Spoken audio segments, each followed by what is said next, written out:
All right, fellas, welcome to another Press Pass Live. I don't know about you, Brady, but for me, I really dig this whole soundtrack they got on Madden. I know nobody else can hear it right now because it's just playing on my end. Every time I listen to this recording, it's never on there, but I'm jamming over here. How's your Sunday going? Sunday is going pretty good. I guess you could say I was being a pain in the ass when it comes to my daughter this morning. Got her up, got her to the gym, and ran her through some layup drills, made her run full court, half speed, 75%, 100%. Got her doing some dribbling drills, getting that speed up with the weak hand and strong hand, and then made it back. And then to bounce off what you said about the soundtrack, man, I love the soundtrack. A lot of people, complain about it, but the mixture of the rap, the rock, the trap music, and then even also your country mixed in with it, and I mean that's technically what my playlist sounds like. Anyway, so I dig it. I dig it. I'm a huge fan of the Zach Brown band. So yeah. Well, Dad's being rough on that girl, but it's going to pay off in the long run. I had my boys out yesterday. They itching for a little baseball right now. I don't know why. So we're going to go after the show and play a little more baseball, maybe some football. We're going to have a good time. But let's talk about why we are here, and that is to cover a couple of weeks of the OMFL. Things are progressing quickly. We've actually had early advances, I think, every single week.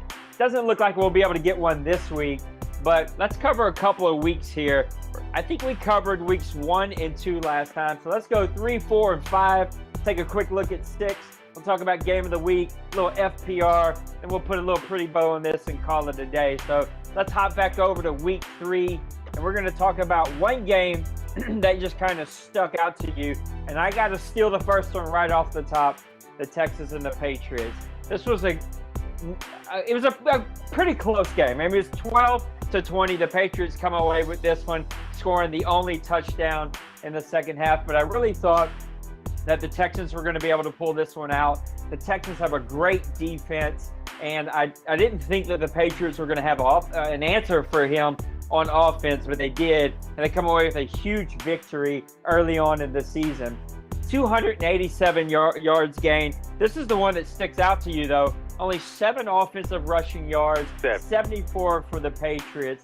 That is unbelievably good defense. It looks like the Texans got away from the run really early on and had to go straight pass. Only 6 first downs to 13 first downs, 2-1 in the turnover ratio, but 100% in the red zone, 0% for the Texans. And then the time of possession went all Patriots, 23 minutes to only 16 minutes. This game really became all about the Patriots. They seemed to do a whole lot well, even though Brock Osweiler kind of outplayed Tom Brady just a little bit. 2 touchdowns, did throw 2 picks, 233 yards, a 94.6 QBR. Blunt, overall, not a whole lot of rushing, but Blunt did the most. 15 rushes for 49, only a 3.3 average. Hopkins had a pretty good day, 5 receptions for 92 with a touchdown. But again, this was all about the defense on both sides of the field. It looked like the Patriots were just eating clock with a sharp passing game and a heavy between the tackles rushing attack with Blunt. Howell comes away with 10 tackles. This is all about some sacks and some interceptions, though. Sherrod for the Patriots and Simmons for the Houston Texans each get a sack, and then the interceptions. You got Dillon for the Houston Texans that picked off Brady, and then Rowe and Chung each come away one with the DBs. This was a shocker to me. I knew the Patriots were a good team. They killed me week 1, but I didn't think they were this good. They come away with a huge victory against the Texans. So, Brady, why don't you tell me what stuck out to you in week 3 as a game that just kind of stuck out? Well, I mean, kind of going through some of the games and kind of, talk to you about talk about the Patriots Texas game just a little bit. 7 yards rushing. I love the ground and pound. 7 yards.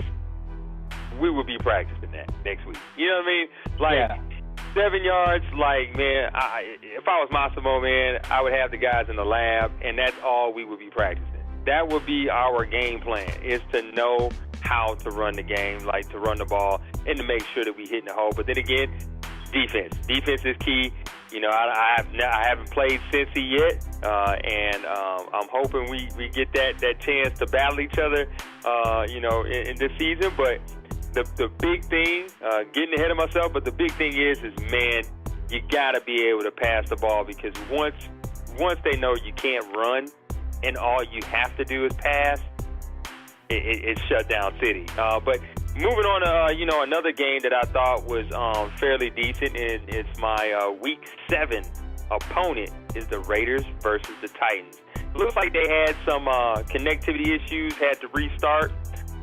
But offensively, oh my God, 457 yards for the Raiders, 468 yards for the Titans. You had equally on both sides of the ball, run and pass. They both had similar numbers. 91 rushing yards for the Raiders, 101 for the Titans, 366 to 367. I mean, you can't get any close than that. And then, of course, you also have 18 to 19 first downs. I mean, you could tell the game was won and lost more than likely in the trenches and third down conversions, 8-6. And then time of possession, you had 28 minutes, 52 seconds to 31 minutes and 8 seconds for the Titans. And then going into some of the player stats, of course, Carr was, man, lights out, the better quarterback in this battle, 127.7. 3 TDs, 366 yards, no interceptions, so he was definitely on point. 36 passes tossed up, 24 of them completed. I mean, big game. But he was put on his backside 3 times, and, you know, the pressure was definitely there. Mariota, he did his thing, but 77.4 is not a really good QB rating, but he chucked up the ball 50 passes. 50 passes. 33 of them were completed, and then, of course, the rushing game. You had, looks like you had Murray had 20 carries for 81 yards. You also had his backup had 5 carries for 7 yards. And then you also had Tennessee's Murray had 16 carries for 56 yards. And then the quarterback looked like the quarterback got in on a few, looks like quite a few, 9 carries for 33 yards. And then also Henry got 3 carries for 12 yards. Quick FPR. Yeah, we got to watch that. We got to watch those 9 carries. Yeah. The quarterback does not count in that 80-20. The quarterback does not count in that 80-20. So you definitely, the only thing I would say is definitely clean up, you know, that aspect of it, because also on top of, you know, the quarterback running, you really shouldn't have that many quarterback runs in a game. Yeah, the rule's 25%. Yeah, I mean, the rule's 25%. So you definitely have to, you know, kind of watch how you run. But I understand, you know, we have to understand some things. Some teams are made for that spread type offense, but as we all know, FPR rules king.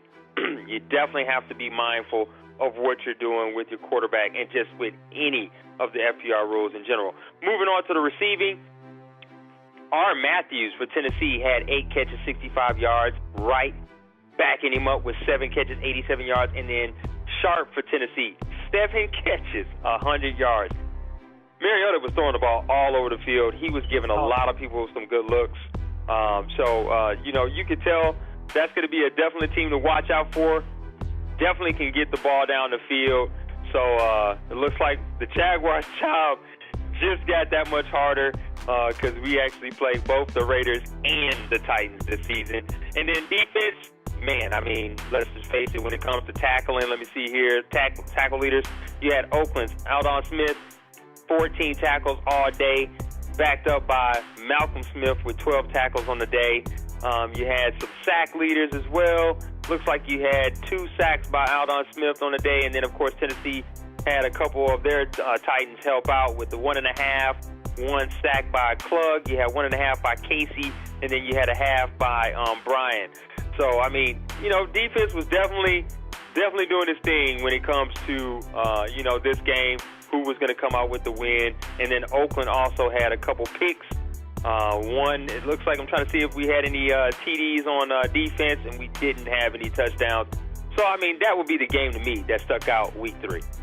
Yeah, I got to say, and I could be totally wrong, but looking at the stats, I'm starting to lean towards maybe these guys played and had a DC and they had a sim game, maybe, because Alden Smith had 14 tackles, 2 sacks, an interception, and that 14 tackles just seems like a really high number, especially since Malcolm Smith had 12 tackles, and then you throw in the 9 runs from Mariota. So I don't know, I could be totally wrong, and maybe this game really was played, but Alden Smith had an MVP type game right there. Oh yeah, against the Titans.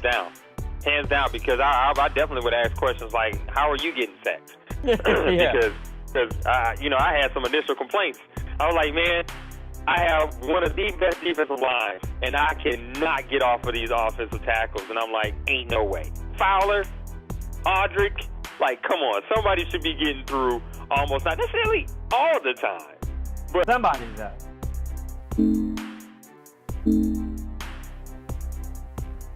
Oh, I think I lost my buddy. All right, so he's going to be back.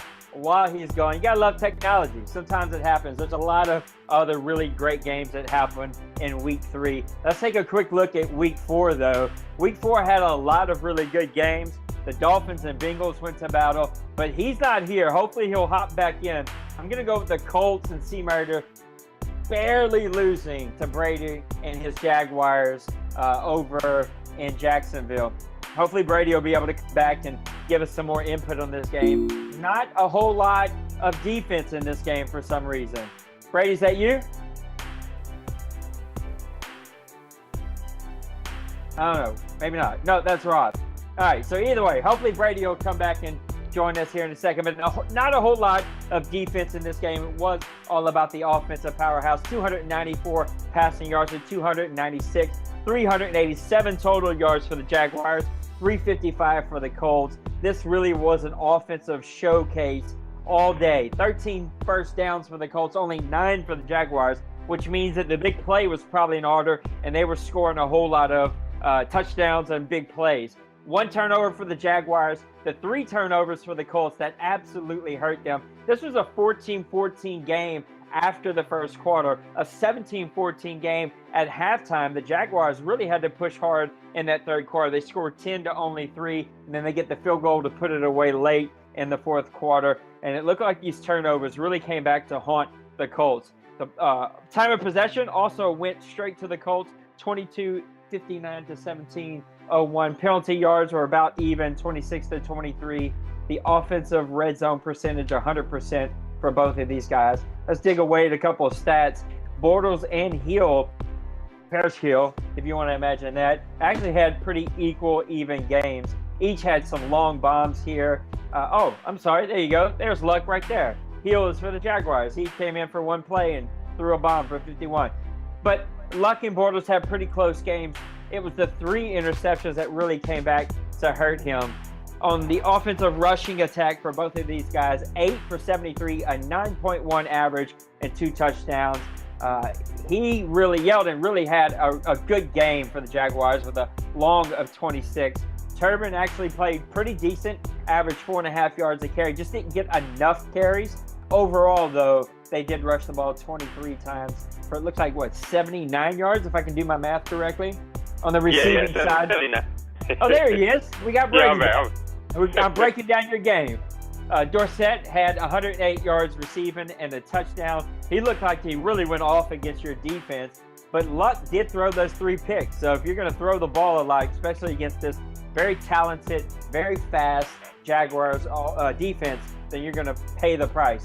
My man, Jonathan Cypher, and I'd love to have this guy on my team again. I had him last Madden. He comes away with 2 picks, 11 tackles for the strong safety. To me, there's nothing more impactful and powerful than having a strong safety that makes plays. And Brady, your strong safety and your Jaguars are proving that to be right. Gibson also comes away with 8 tackles. Your boy, Plesnowski, or whatever you say his name, he comes away with 8 tackles. And this game was really won by the lack of the Colts being able to protect the ball. Seifert comes away with a pick. DeQuell Jackson for the Colts comes away with one, and Sakuda comes away with one for the Jaguars. And this game really ended up being an offensive showcase from both teams, going back and forth. The Colts looked like they really controlled the game. They controlled the first half. They kept it close. They actually had the lead going into half. But you can't turn the ball over 3 times, especially against a guy at the caliber of Brady. But that is my game of the week for week 4. Which game kind of stuck out about you? And you can even talk about your game if you want. The big thing with that game was late in the game when we actually finally went up when we finally went up 27-26 on the next ensuing play. He threw the final pick. I want to say the final pick was to Cyprian, and that pretty much sealed the deal. But that game was a fun game. I love close games, but more importantly, when you play the squad, I'm always game planning ahead of schedule. So it's like I've already started, going to the lab, getting ready for the Raiders, and just trying to get my team moving in that right direction. But if there has to be another game that stuck out to me, is the offensive prowess of D. Wayne, 2-3-3-2 of the Atlanta Falcons. The Falcons versus the Carolina Panthers. I don't know what this young man is doing with the offense over there with the Falcons, but I mean, come on. 462 to 338. You had 151 rushing yards for the Falcons to 64 yards for the Panthers. You had 311 yards passing versus 274, 17 first downs. I mean, this kid, and then only one turnover. This young man, one turnover versus 4. And again, like you were saying, in the Jaguars game, you can't turn the ball over if you're going to win the game. You might have those cases where you throw 6 picks and still win the game, and then you cut your machine off and you're like, woo, I got away with 1. That's how I felt week 1. So Matt Ryan was 148.7. Think about that for a second. 148.7 QB rating, 311, 4 TDs, no picks. He hasn't thrown a pick all year. 63 long, and he didn't even get hit.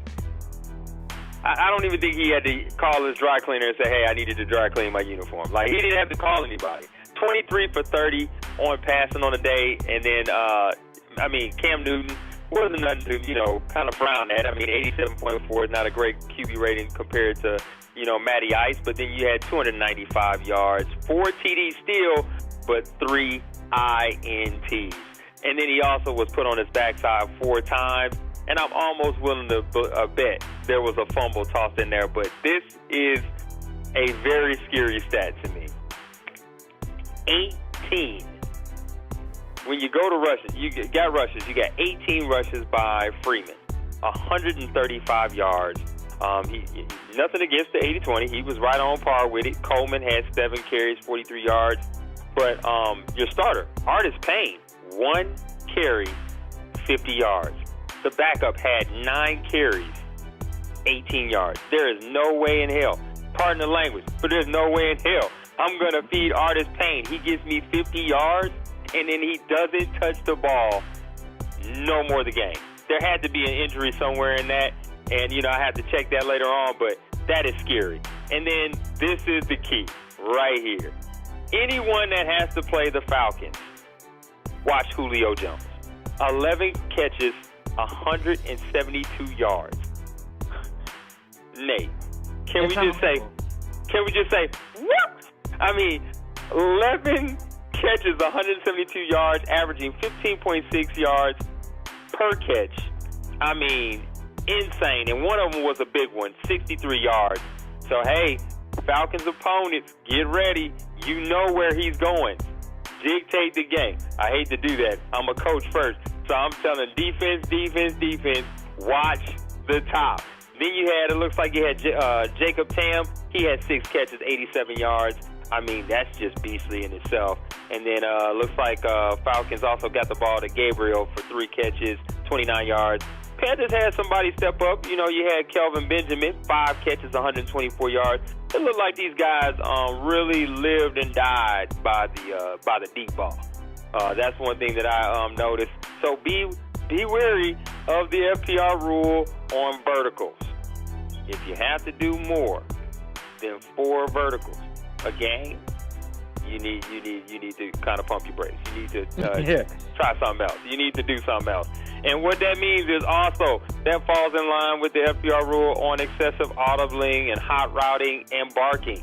I'm not gonna say no name to keep him, but you know, just throwing shots out there. But keep it in check.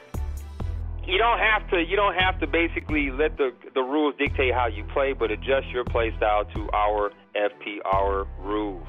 Please minimize the complaints. But back to the game. Trey Boston had 12 tackles.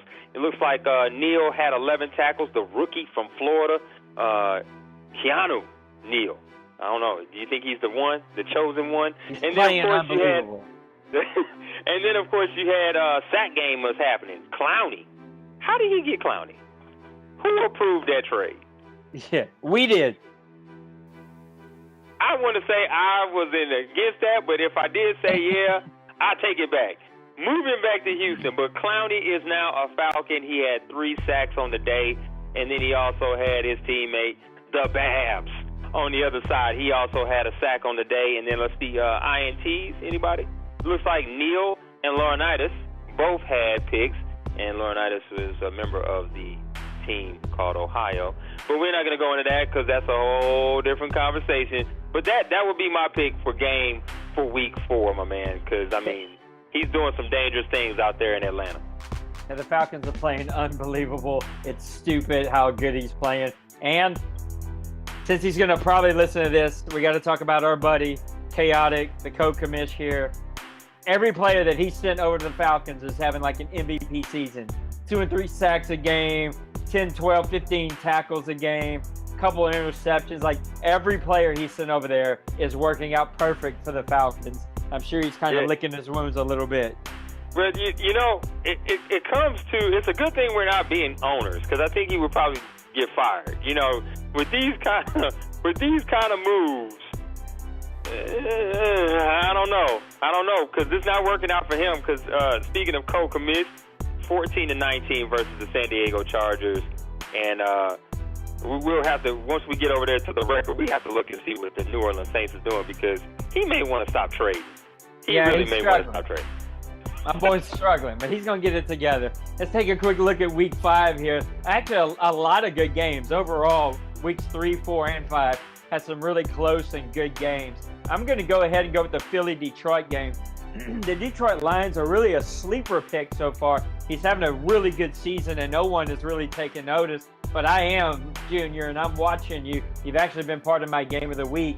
And I really like the Eagles. Their new owners are a great guy, and he's learning and very active, and I'm so glad that he's here. He's moved over to Philadelphia, and he actually lost this game because he missed a 2-point conversion. This was a really, really good game. It looked like a pretty even game. Detroit took a 10-3 lead into half, and then here come the Eagles in the fourth quarter, getting 12 points, but he needed 14 to tie it and go overtime, and he didn't do it. So here's the one sad part: 28 rushing yards for the Detroit Lions, 30 rushing yards for the Philadelphia Eagles. Boys, get into the lab, as Brady calls it, do some practicing, figure out how to get that rushing game going, because 28 they need help.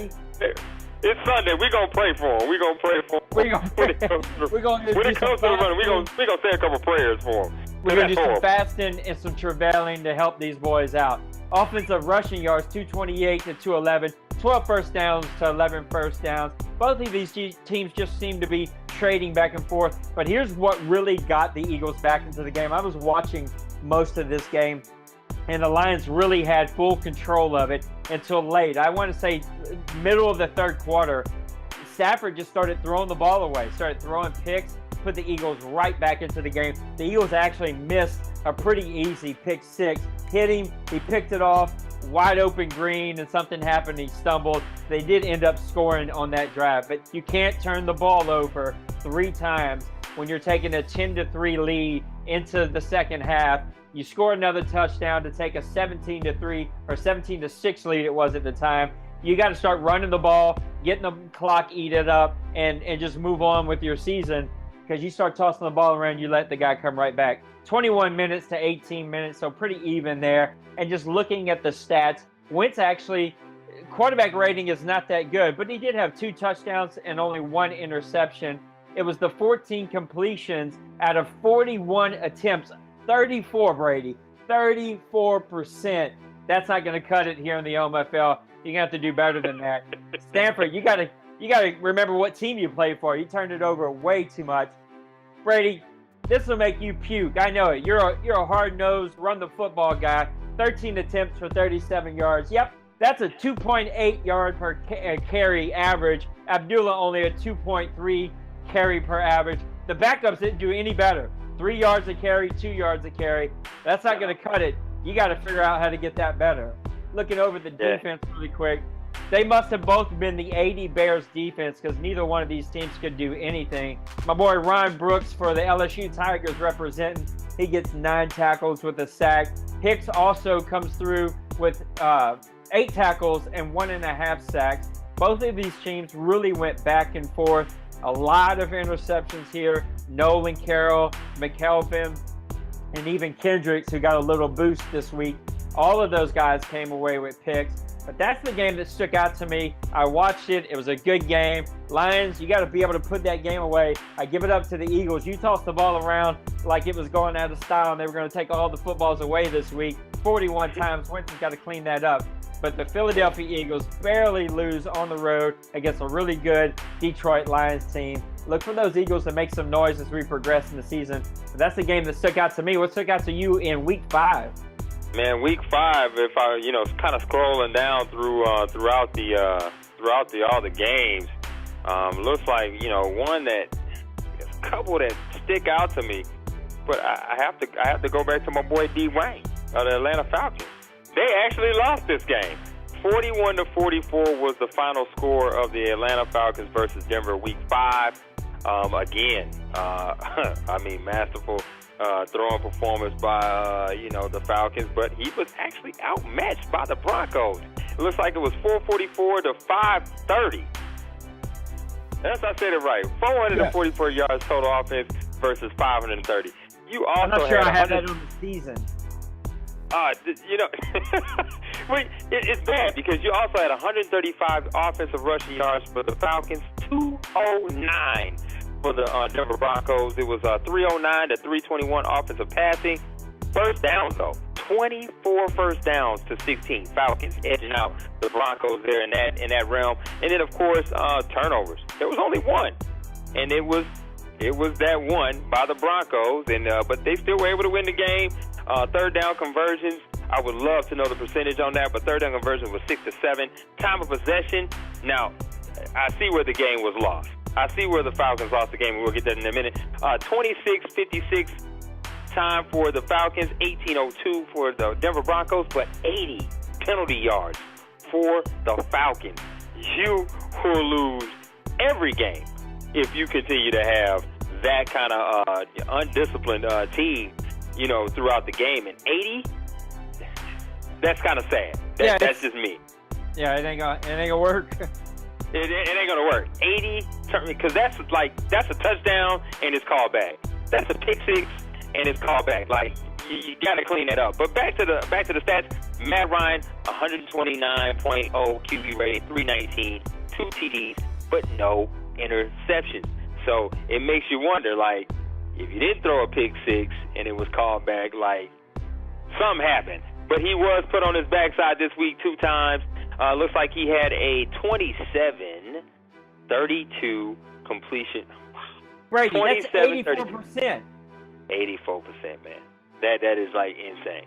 84%. And then, hey, Denver's Lynch, he wasn't no slouch. 101.2. 321 yards, 3 TDs, 1 INT, still got the win.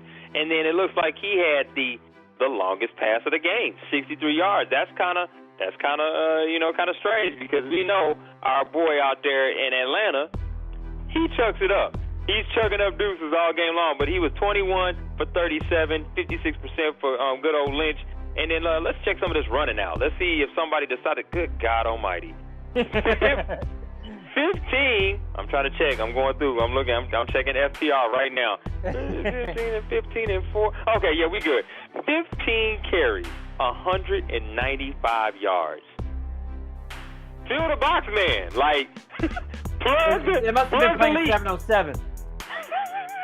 Plug the hole, man. Plug it up. Plug it up, Falcons, because you got you got gassed. 15 carries, 195 yards. I would fire my defensive coordinator if that is what we're going to give up in a game. Like, that is ridiculous. 13-yard average, 3 TDs. He did fumble once. His yards after contact, 92 yards were after contact. So he was breaking tackles. 4 of them he did. And then looks like Freeman, he got in on some fun. 20 carries, 80 yards. And then it looks like Coleman, he kind of evened out that 80-20 rule. 6 carries, 54 yards. It looks like he had a nice little ground and pound game. Tried to stay close. It was a close game, but good God almighty. That is just ridiculous. But over here to receiving, top dog for Atlanta, Gabriel had 7 catches, 85 yards, and a TD. And it looks like Denver was their tough man. 6 catches, 132 yards. Kind of makes me wonder if there was an injury in this game because, oh boy, is nowhere to be found. So, yes, the Falcons look like they may have lost their top man this week. So they had to go to someone else, and that's probably why they lost this game, because they didn't have good old Julio to help them out. And then defensive-wise tackles, TJ Ward, that is, had 15 tackles, 1 for loss. He assisted on 5 of them, but he did 10 solo tackles for the day. It looks like sacks went to Marshall and Wolf for the Broncos. And then let's see if we had any picks this week. Looks like Ricardo Allen had for Purdue, second year in the league. It looks like he had 1 pick. And that to me would be, the game that stuck out to me. Because, man, the Falcons is really slinging the rock. But it looks like they were without their man Julio this week. And there's 2 players in that game that really stuck out to me that both, in my opinion, are having an MVP-type caliber season. And that, of course, is Matt Ryan, who's unbelievable. Still has yet to throw a pick this year. Is up in like the 70 or 80%. Like, that guy's going to make us change our sliders. Like, I don't know how he's doing it. But Matt Ryan has having an MVP season. And TJ Ward, for the defense of the Broncos, is having an MP season. This game went into overtime. The Falcons got a field goal. The defense for the Broncos stiffened. And then, of course, they come back and score a touchdown. Maybe on a long run or something like that. But that was a really good game between 2 really, really good teams. You might have your hands full whenever those Broncos come to town or you go to face them. Yeah, I hope that ain't happening. I hope, if I do got them on my schedule, hopefully by the end, we ready. Hopefully by the end we're ready. Because I can't. I think you're going to be all right. I can't live in the land of getting put 44 points on. I just can't. It can happen. I just don't want it to happen. Let me just say it that way. It can happen. We just don't want to go there. But, good week 5, we got the rest. And here's the thing that the guys need to understand. Definitely do your training. Even if you have a bye week, do your training. Because here's the thing. In the training, you get 2 weeks to prep for your next opponent. 2 weeks. So definitely one of the better options in the new Madden this season is training before each game. Definitely make sure you do your training on the bye weeks, because that helped me out this week in week 6 as we were able to close out the good old Bears. But enough about that. Go ahead. You got the table there, Nate. You inspire me. I've been hitting the lab a lot lately, trying to get this rushing attack and this passing attack figured out. I got a lot of work to do. I got a long way to go, but I'm starting to get it figured out. Let's take a quick look at week 6. We're not going to break any of these games down. We'll cover that on the next Press Pass Live. But it looks like the Detroit Lions actually lost to the computer 13-18. That's a rough one. That's why you want to make sure you get those games in as much as you possibly can. But they didn't have an owner, ended up having to let somebody go because, well, he just wasn't a nice guy, and we had to just part ways. But it looks like the Green Bay Packers and The Dallas Cowboys had a really close game, and then the Colts and the Texans had a really good game. Here's what I want to talk about, though. I picked the Falcons and the Seahawks as my game of the week. Now, there's a little rumor flying around that this may not get played, maybe a CPU game, but let's act like it's going to play. Too slick, you disappeared again. But let's act like this game's going to be played. What do you think about game of the week? Falcons going over to the Seahawks. I took the Falcons to come away in a blowout. What do you think about this game? Well, me, honestly, I honestly would say, the Falcons should win this game. The Falcons should win this game. D-Wayne, if you're listening, you should win this game. Too slick, if you can hear my voice. I understand you got a busy schedule. I understand life happens. But at the end of the day, my man, commitment. Come on back, get the game played, and shock the world. Get the win. But I still honestly think the Falcons should win this game. Yeah, I think it's going to be it is the number 2 offense in the league, if you can believe that, and the Falcons versus the number 4 defense in the league and the Seahawks. So it is strength versus strength. So there it is, OMFL. Look at weeks 3, 4, 5, and a quick glance at week 6. Now we're going to turn it back over to Brady. We're going to play a little volley here. Both of us like the Falcons in the game of the week for week 6. Let's hopefully that Too Slick shows up and gets that game played. Let's talk about our favorite subject. We got the man here, FPR. Brady, talk to us about some FPR reminders and some things that we need to clean up. All right, well, real quick, and I'm going to switch over to my handy-dandy computer here, pull up the FPR rules. But the big thing in the FPR is getting the game scheduled, making sure you actually are putting in, correct times, not, hey, man, I'm available. Hey, I'm available at night and at day and night. That's not going to cut it. My favorite is I'm available all the time. And then they're never on. Oh, yeah. That's another one of my favorites. Time to be all the time. But the bad thing is the best one I've gotten this season, that I've seen this season is, hey, man, I'm available almost all day long. But then you hit them up at like 11 o'clock a.m., and they don't message you back until 5. Like, I thought you was available all day long. Stop muting your GroupMe. GroupMe is going away. We're now at Discord, but stop muting your Discord. You can turn off some things, but check it every now and then. I wouldn't say check it every 30 minutes, but, kind of swipe your phone down, see, is there anything that says my name in it? Check it, close it, move on with your day, drink your beer, do whatever you got to do. And then also, FPR standards, man, remember, guys, you got your 80-20s that you have to worry about when it comes to your run pass. You definitely have certain percentages that you have on your passing and your QB play actions and stuff like that. You definitely got to make sure you stand on top of that. And just to kind of reiterate on the offensive side of the ball on what I mean, you have, it says shotgun runs. We're going to talk about it. Shotgun runs. No more than 50% of your runs should be shotgun runs. If that's all you got, then this is not the league for you. If that's all you think you can run because it actually works and it gets you to win, that ain't strategy. Because just where you may have went to YouTube and found that video that tells you all those nice little cheats, real people that have real strategies can figure out how to stop your cheese. And this is not a league for lobby lizards, man. This is a league for grown men who actually want to put together a game plan and whoop ass on a day-to-day basis. But all with strategy and all in line with the FPR rules. QB runs should not exceed 25% of the total halfback runs a game. And for an example, if your halfback has 20, the QB cannot have more than 5.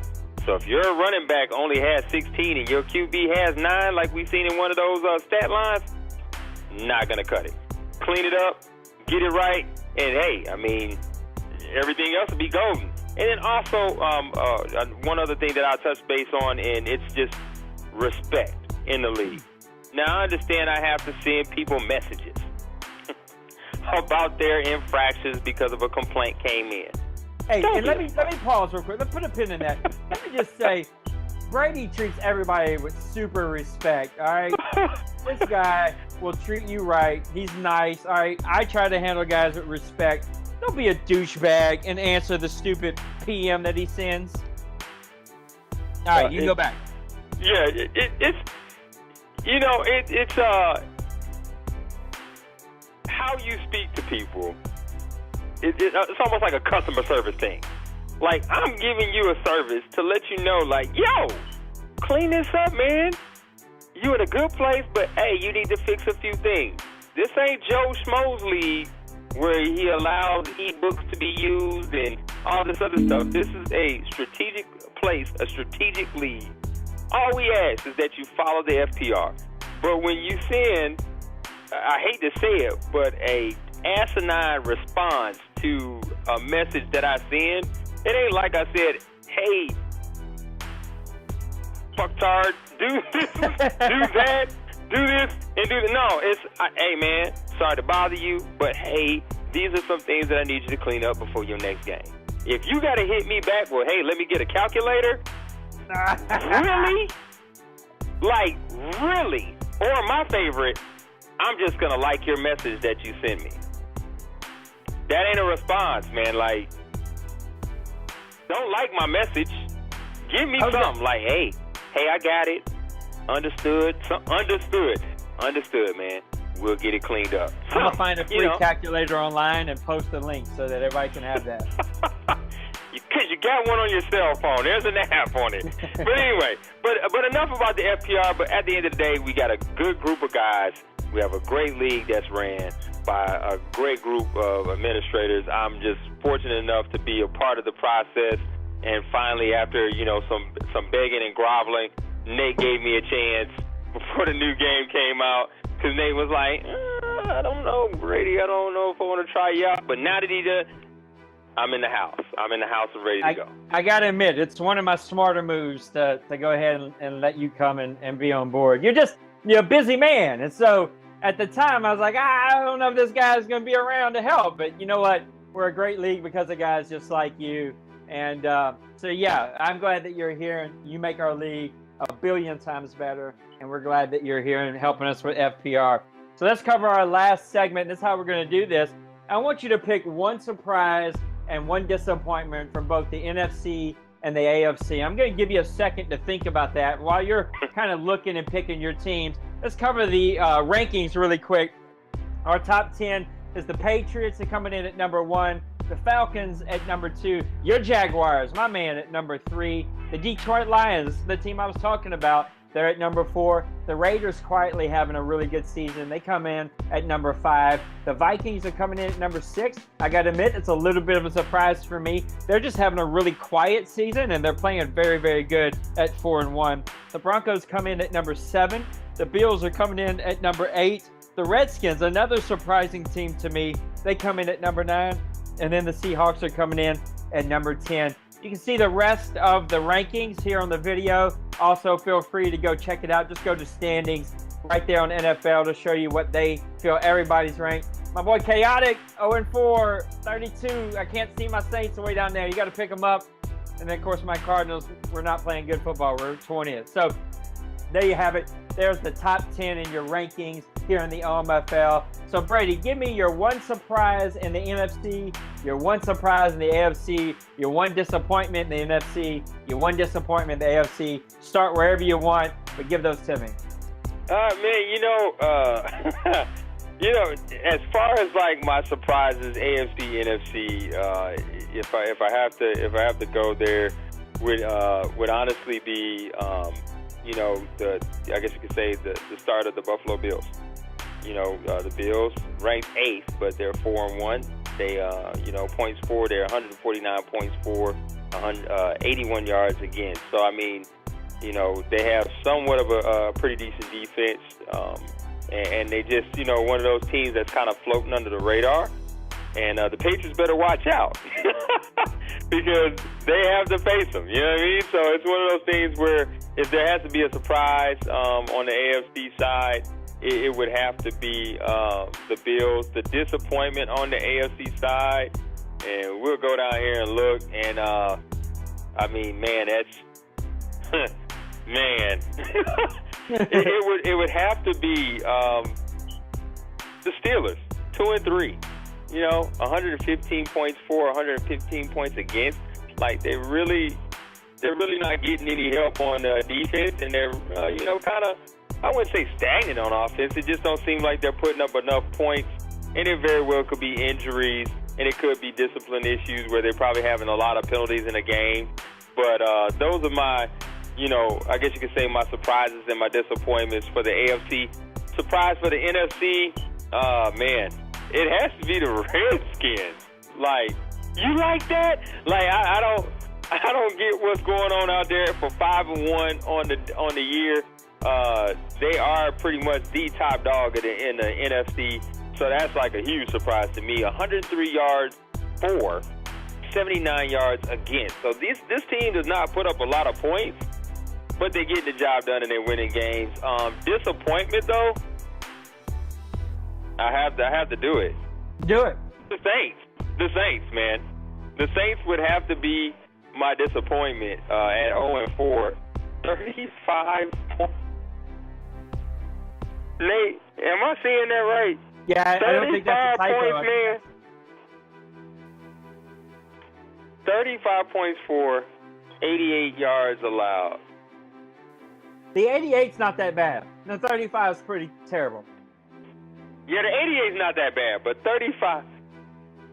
Like, his defense is there, but what's going on with the offense? Like, is it because of some of the wheeling and dealing he's done so far? Can you elaborate a little bit on that? Because I'm shocked right now. Yeah, I can't help you there. I'm sorry, you caught me mid-bite. No, I'm sorry. That scares me. And then also, who's the owner out there in Philadelphia? New guy. The commish just took over that team. The commish just took over. Hey, the commish. If you're listening to this stream right now, if you're listening to this podcast in my voice, what you want for Carson Wentz, man? Talk to me. What you want for Carson Wentz? I'm thinking a first this year, a first next year, and a conditional on how I finish the season. Talk to me, man. I need Carson Wentz in the backfield. Carson Palmer. That's who he wants. He wants Carson Palmer for Carson Wentz. Because that quarterback, to me, is the future of the NFL. I'm going on record to say that right now, Carson Wentz will be the name a lot of people are talking about 10 years from now. Hands down. He was my favorite coming out. Yes. But that is the highs and lows, I guess you could say, of the AFC and NFC. Yeah, I'm going to make mine really quick. Of course, I've already talked about the Lions a whole lot, but I actually got to go with the Vikings as my surprise in the NFC. Look, he's only allowed 2 more points per game on defense than the Redskins, who you picked, but he's scored 137, which is 34 more points than the Redskins. The Vikings are playing really good football, so they're my surprise over the NFC. And my disappointment over in the NFC, I got to go with the Panthers. 00, I love you. You're my guy. We've been together since the PC days of 2001. Me and you've been friends a very long time playing this game. But man, with that defense, you're giving up 131 points on defense. That's not going to fly. 102 points is acceptable. Probably want to see that a little bit higher, but that you can win scoring 102 points through 5 weeks, but you can't win giving up 131. And hopping over to the AFC, I got to go with the Raiders as my surprise team. This team has scored 133 points, only giving up 76 points. He's given up less points than you and your Jaguars, who are rated number 3 in the league. He's given up 3 less points than you have. That Raiders team is playing very, very good. I like that Raiders team. And then my disappointment over here, I got to go with the Titans. That team I know is not super, super loaded. They've got some issues there that they got to work out. That team's too young, too much offensive talent with Mariota and Derrick Henry to only score 55 points so far through 5 games. That's a little over 10 points per game. You got to score more points than that. And 129 points is going to put him towards the upper end of the league on defense of giving up points. He's lost 5 in a row, 0-5. It's like our buddy Chaotic and the Saints can't find a win. I expected a little bit more for the Titans. So there you have it. That is my picks for the AFC and the NFC. We look at the power rankings. We covered weeks 3, 4, 5, and a quick look at 6. We talked about game of the week of 6. We talked about FPR. Whew! I'd have to say it's a pretty full show. That is definitely a full show, and definitely a shout out to the 2 remaining undefeated teams in the league. Cincy-Berg, man, I need you to lose. Jaguars and Patriots are the only 2 teams remaining undefeated, and if the Raiders are listening to my voice, don't use that as bulletin board material, my man. I just need you to go ahead and roll over for me next week so I can maintain. The Jaguars are happy about one thing, and I'm going to let you know what that is. They're happy that I'm over in the NFC. That's what they're happy about. The Jaguars wake up every day thanking God that the Cardinals came open and they booted me out of Tennessee. That's all I'm going to say. I do miss our battles, though, so I got to get my act together. So maybe me and you can meet in a bowl one day. That would be the best thing I could ever think of. That'd be a whole lot of fun.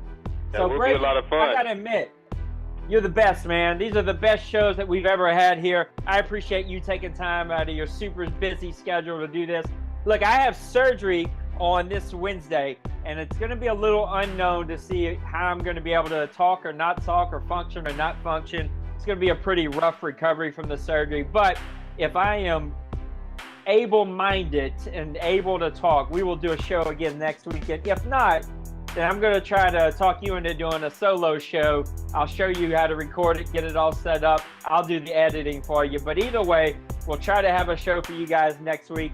A lot of call-ins this week. We covered a lot of great stuff. Thank you so much for being on the show, Brady, helping us do this. This is what takes our league to another level. I'm really excited, not only about the league, but our community. Discord is going to take us to another level. EA Sports has their forums back up, so we're advertising. Just a lot of really good things. FIFA drops in 2 days. If you guys are FIFA players, we do have a team. Got a chat rolling. 2K is going to be coming out soon. Just a lot of really good things. Things are looking up for the grown folks online community, and I can't wait. So for Brady, the entire board, and the OMFL, thank you guys for tuning into our show. We'll see you around the other side. Peace out, fellas. Later on, guys.